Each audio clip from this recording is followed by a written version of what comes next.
जिनवाणी channel पर हम हर बार प्रयास करते हैं आपको कुछ नया लाने की, और इस बार भी हमने प्रयास किया है अपने दर्शकों के लिए कुछ नया आपको दिखाने के लिए। और हम इस बार अपने स्टूडियो में लेकर आए एक अतिथि को, और वो कुछ बताने वाले हैं हमारे को हमारे ही जैन दर्शन के बारे में। साथियों, जिससे पहले उनकी रिसर्च उनके बारे में बताएं, आइए तारुफ करा दूं जो आज हमारे गेस्ट के रूप में पधारे हैं, और वो हैं डॉक्टर मंजू जैन, नागपुर। बहुत बहुत स्वागत है मंजू जी, आप आज यहाँ पधारे, बहुत अच्छा लग रहा है। साथियों, मंजू जी के बारे में सबसे पहले बता दूं, मंजू जी एक भक्तांबर हीलर के नाम से जानी जाती हैं, और भक्तांबर के हीलर के नाम से पूरे देश में आपको पहचाना जाने लगा है। मंजू जी ने भक्तांबर की अपनी रिसर्च के माध्यम से इतना सब कुछ बताया है कि आज पूरा देश मंजू जी को भक्तांबर हीलर के ही नाम से जानता है। दोस्तों, ज्यादा ना कहते हुए मैं सीधे चलना चाहूंगा मंजू जी के पास, आप सबको लेना चाहूंगा अपने प्रश्नों के साथ। चलते हैं, उन्हीं से हम जवाब सुनेंगे। फिर से एक बार स्वागत Manju ji. Manju ji, what is भक्तांबर healing? ये क्या है healing? Bhaktambar Stotra is 48 magical tools for manifestation. Anyone who will chant these shlokas, irrespective of caste, creed, will get result for sure. These are 48 magical tools. जैसे हैरी पॉटर की world है, जैसे Doraemon की world है, वैसे ये है। और ये कोई मैजिकल टूल्स तुमको टूल बॉक्स में नहीं लेके जाने। ये आपको बस इम्प्लांट करने हैं अपने दिमाग में, और ये पूरे कॉस्ट फ्री है। whoever learns these will just chant this shloka. वो सॉफ्टवेयर उसने भक्तांबर का 48 श्लोकास का इम्प्लांट कर लिया अपने ब्रेन में, and whenever he will chant, and by power of sound vibrations, by power of quantum physics, he will reach his destination, crossing all the barriers. उसको health, wealth, education, anything, relationship issues, all are solved through 48 magical tools. मैं उनको बोलती हूँ 48 magical tools for manifestation. जो हमारे 48 भक्तांबर के श्लोक है वो मैजिकल टूल्स है। एक वैंड, हैरी पॉटर के वैंड की तरह, जो उसको लेता है बस टच करेगा और उसका मैजिक पता नहीं क्या है, वो कहीं से कहीं पहुंचता है, कहीं से कहीं पहुंचता है।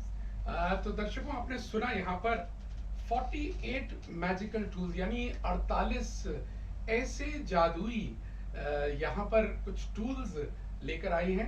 कुछ भी नहीं दोस्तों, आपने भक्तांबर को एक नए पैकेज के साथ प्रस्तुत किया है।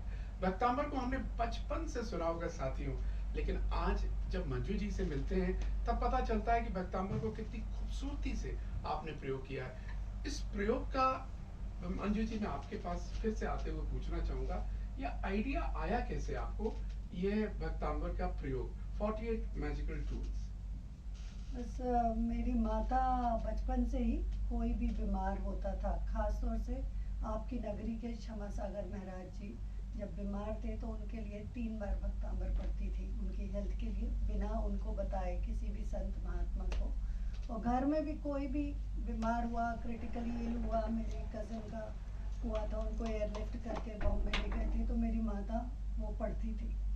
तो उनको देख के हमारे अखंड पाठ भी होते थे, आज इसका इनॉग्रेशन है, आज उसका है, तो बचपन से पढ़ते थे। और हम लोग ऐसे रुके रहते थे जैसे अभी पब में लोग नाइट लाइफ के लिए रुके रहते हैं, ऐसे हमारी पूरी जॉइंट फैमिली थी और सब बच्चे रुके रहते थे कि रात में पढ़ेंगे, इस लय में पढ़ेंगे, उस लय में पढ़ेंगे।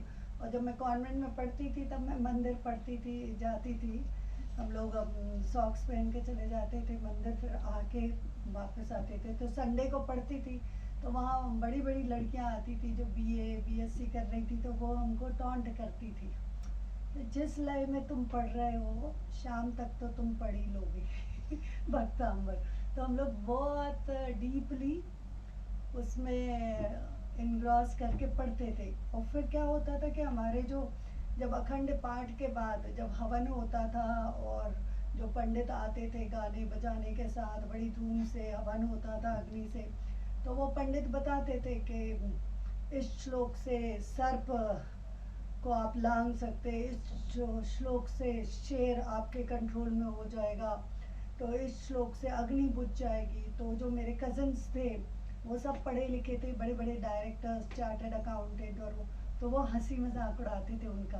तो ऐसे हम लोग को कोहनी करके कहते थे, सुन रहे हो, इससे शेर कंट्रोल हो जाएगा, इससे अग्नि कंट्रोल हो जाएगी। और आज जब मैंने एक्सपेरिमेंट किया तो एक्चुअल में वो जो भी पंडित जी कह रहे थे वो एकदम ट्रू थे।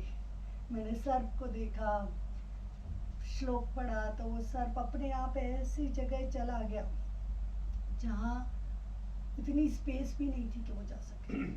मेरे घर में जब आया तो, और वो भी मुझे ये श्लोक याद नहीं आ रहा था 47 नंबर का, मैंने सिर्फ विजुलाइज करा, पढ़ा मैंने 45 नंबर श्लोक जो हेल्थ का है, जो क्रिटिकल, और बस विजुलाइज किया कि एक उसमें श्लोक है जिसमें सर्प कंट्रोल हो जाता और वो स्नेक चला गया अंदर।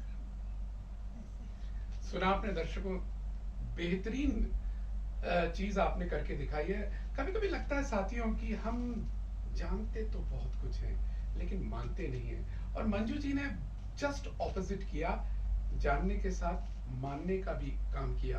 क्योंकि जैसा मंजू जी ने हमें अभी बता रही थी कि सभी बताते हैं, हम लोग प्रवचनों में भी सुनते हैं कि भक्तांबर से सर्प का डर, सिंह का डर, युद्ध का डर आदि आदि चले जाते हैं, लेकिन सुनते ही सुनते हैं। लेकिन मंजू जी उन जिद्दी लोगों में से हैं कि आज तो हम मान के या मनवा के छोड़ेंगे। मंजू जी, मैं चलना चाहूंगा नागपुर की ओर।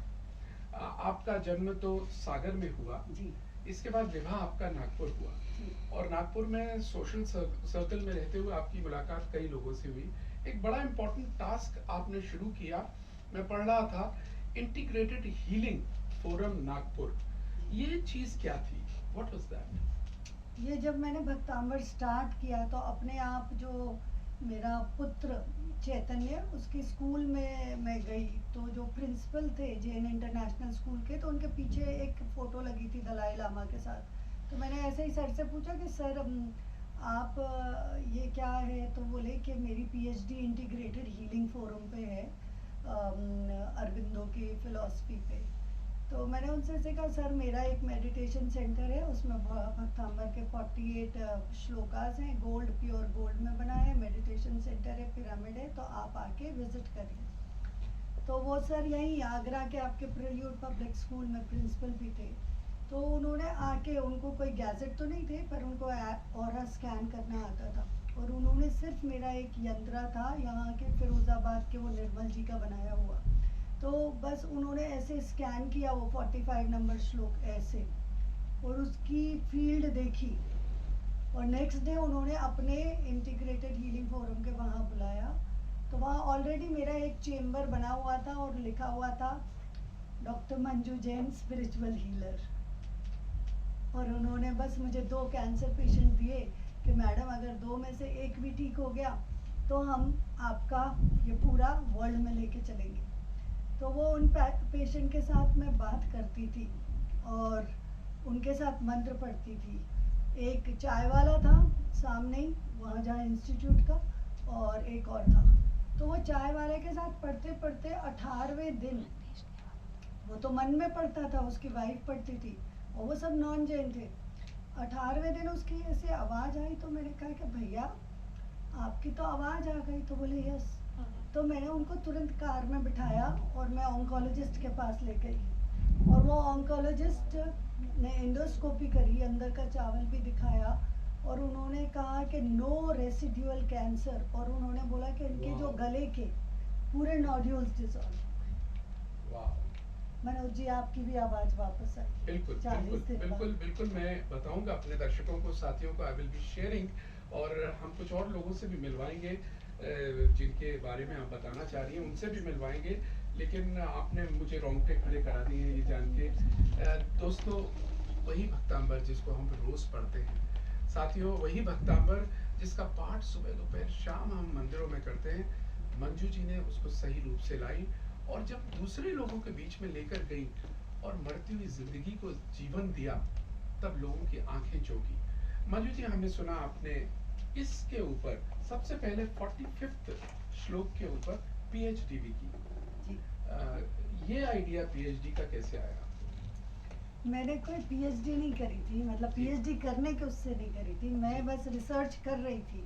3 साल तक मैं हर पेशेंट, कैंसर पेशेंट के पास जाके सुनाती थी, जाते जाते फैक्ट्री, और ऐसे देखती थी वो हील होता जा रहा, हर उनका रिपोर्ट ज़रूर रखती थी, क्योंकि मेरे फादर डॉक्टर, तो वो हमेशा कहते थे मेडिकल फ्रैटर्निटी ऐसे नहीं मानने वाली है, तुम्हें एविडेंस लगेगा। वो क्रिटिकल थे मेरी हर रिसर्च पे, वो सिर्फ कमियां बताते थे कि ये ठीक नहीं, वो ठीक नहीं। तो ऐसे करते करते मैं पूरे वेरी गुड। मंजू जी, आपका एक प्रशंसक, मैं कहूँ जिसको आपने हील किया है, वो यहाँ पर है, और स्क्रीन पर अभी आप देखेंगी उषा जी। साथियों, हम उषा जी को अभी आपको सुनवा रहे हैं, आप सुनिएगा क्या कहना है उषा जी का ऑन योर स्क्रीन। जी। आपने देखा अभी उषा जी का, वो सब बता रही थी किस तरह कोरोना काल के अंदर उनकी जिंदगी के उस पल में उन्होंने आपको याद किया, और ऐसा लगा कि मंजू जी आकर कह रही हैं, और फिर वही भक्तांबर ने उनको वापस लिया। ऐसे और भी बहुत केसेस आपके जीवन में आए क्या? जी, जैसे उषा जी को वेंटिलेटर नहीं लगा, उन्होंने सुना था कि डॉक्टर्स आपस में बात कर रहे कि वेंटिलेटर लगाना पड़ेगा, और उन्होंने कहा मैंने आपका ध्यान किया और मुझे आप दिखे खड़े होके। बिल्कुल, वेरी गुड, बहुत बढ़िया।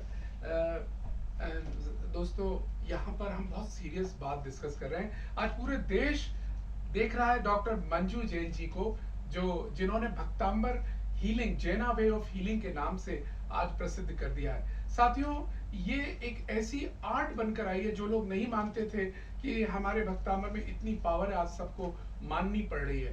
मंजू जी, जिससे पहले मैं आपके आगे वाले कामों के बारे में बात करूं, सारे ऑडियंस हमें देख रहे हैं, मैं चाहूंगा, क्योंकि आपने 45th मंत्रा पर बहुत बेहतरीन काम किया है, एक बार सारा विश्व देख रहा है, 45th का श्लोक और मंत्र हम आपके मुख से सुनना चाहेंगे प्लीज।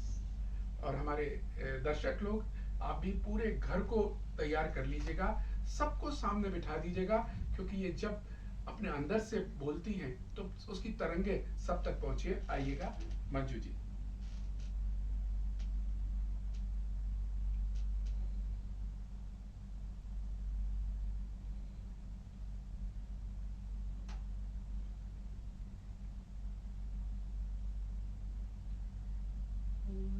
भूत भीषण जलोदर पार भोगना, सोच्यां दशामुपगत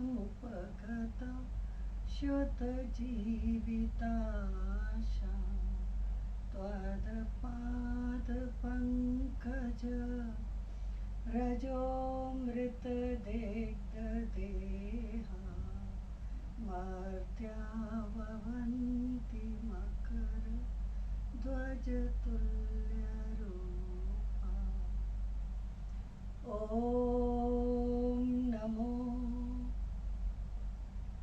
भगवती शुद्रोपद्रो शांतिकारिणी, रोग कष्ट जरोपशमन, शांतिं कुरु कुरु स्वाहा।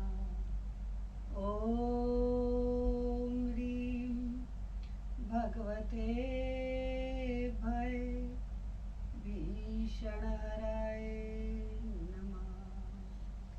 ओम नमो नमियोड़ट्टे मट्टे शूद्र विकट्टे शूद्र पीड़ां जठर पीड़ां भंजय भंजय सर्व पीड़ां सर्वरोग निवारणं कुरु कुरु स्वाहा। ओम ह्रीं श्यां श्रीं श्रूं श्रः हं सं थ थ थ ठ